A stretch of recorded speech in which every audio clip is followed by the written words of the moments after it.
देख अस्सलाम वालेकुम, मैं हूं नेमत ज़ादा। आप मेरा यूट्यूब चैनल देख रहे हैं।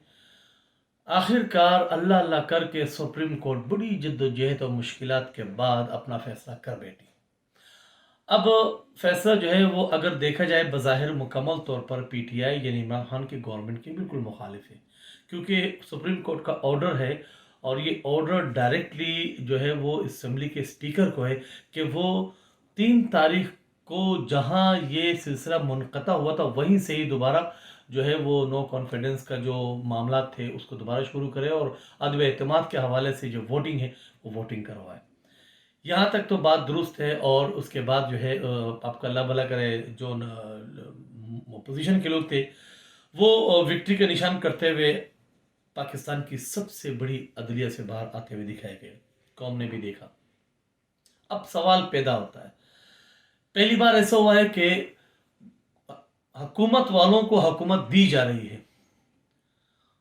पहली बार ऐसा हुआ है कि हुकूमत वालों को हुकूमत देने के लिए अपोजिशन खुश हो रही है, मिठाई भी खा रही है।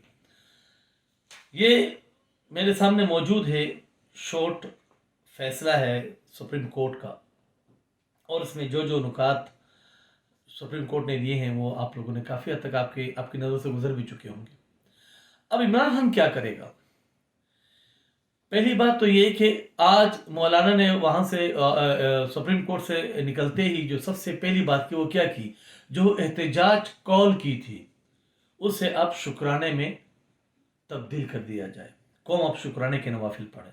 एहतजाज किस चीज़ के लिए थी? अगर सुप्रीम कोर्ट का फैसला इनके मुखालिफ आता तो फिर क्या एहतजाज होता? क्या फिर सुप्रीम कोर्ट नहीं होता? क्या फिर उसका फैसला नहीं होता? लेकिन ये इस पाकिस्तान में, हमारे इस मुल्क में यही सबसे बड़ा मसला है कि यहाँ फैसला आपके हक में हो तो आप नाचते भी हो, आप मिठाइयाँ भी खाते हो, और आपके मुखालिफ हो तो आप सुप्रीम कोर्ट पे हमला भी करते हो। अब इमरान खान के पास क्या क्या रास्ते हैं? सबसे बड़ा सवाल है सवाल। अगर देखा जाए तो बॉल दोबारा खान के कोर्ट में गई है। अब खान को दोबारा गेंद की गई है कि नहीं, वो जो बोल्ड किए थे आपने एक आखिरी गेंद पे, वो नो गेंद थी। ये लीजिए गेंद और आप दोबारा जो है वो बॉलिंग कीजिए। अब खान का कमाल है कि वो अब इस गेंद को किस तरह इस्तेमाल करते हैं। यहां पे अगर हम देखें तो सुप्रीम कोर्ट के जजमेंट में कहीं भी वो जिक्र नहीं किया गया जिसके